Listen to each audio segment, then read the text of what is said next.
I think one of the important things to realize about the immigration debate in our country is the manner to which national security and immigration have been conflated and put together. Since September 11th, certainly there's been an emphasis on the border concerning national security and stopping potential threats coming through the border that can harm our country. I think certainly after September 11th, that's a legitimate concern, but the problem with that is we tend to dehumanize or even demonize those who cross the border, those seeking economic refuge from their lives and conditions in Mexico and elsewhere in Central and South America. We tend to portray them as a threat to our national security, which is, I think, wrong and incorrect. And I think the media and the political entities tend to foster that idea. And one of the consequences of that view has been the construction of a border wall, which I think is not only conflates the issue, but is anti-American.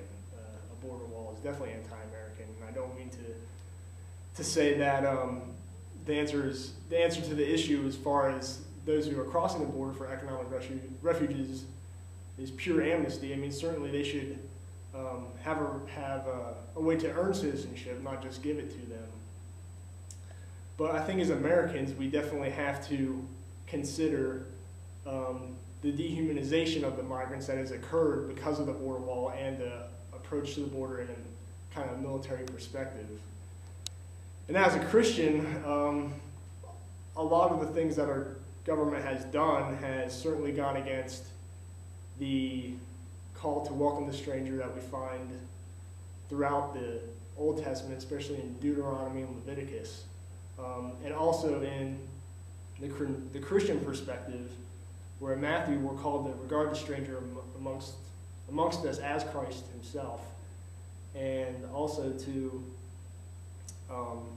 welcome them and work for their justice, and to make sure they're honored as human beings, and make sure they know the grace of God and that the church is there for them. But I think, although that's one part of the church's responsibility, we also have a responsibility to go beyond simple hospitality. We should be working for ways that our government can improve its relations with Mexico and work to foster a good relationship that will bring about some economic change in Mexico.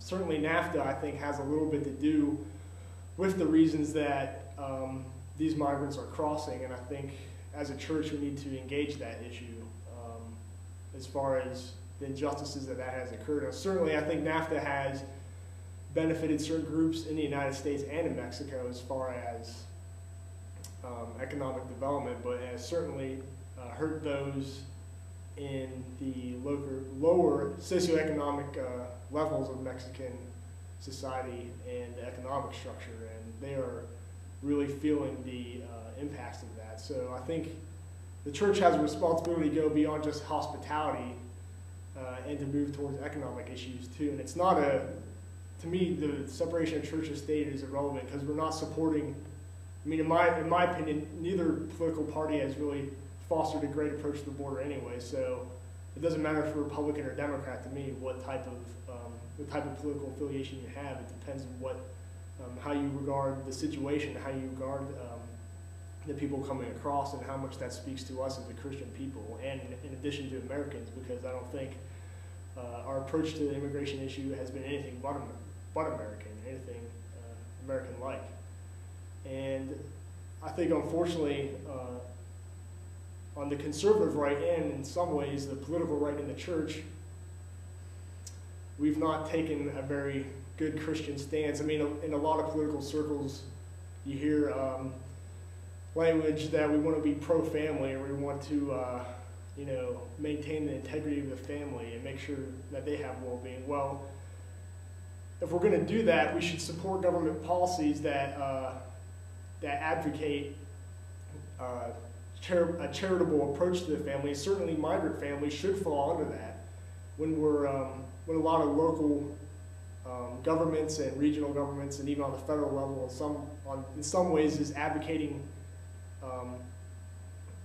employer-sanctioned laws, or giving the local law enforcement the ability to enforce immigration laws where you might have a family that is has a few family members that are documented and others that aren't, and then something happens legally, those undocumented persons are asked for their papers, they don't have them, and then the father or mother or grandparents are stripped away from their family and sent back to Mexico, and they've lived there lived in the United States for a very long time with other family members who've been documented.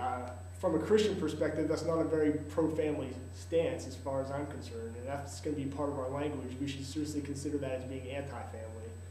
So, to kind of sum up, I think it's important for us to realize the negative impact that the militarization of the border has had since stemming from September 11th. In addition to the economic reasons for these migrants crossing over, they're not crossing over with suitcase bombs or loads of, weapons of mass destruction. They're seeking economic refuge and a better life. And as Americans, we definitely have a duty to engage them, I think, in a different way than we have been.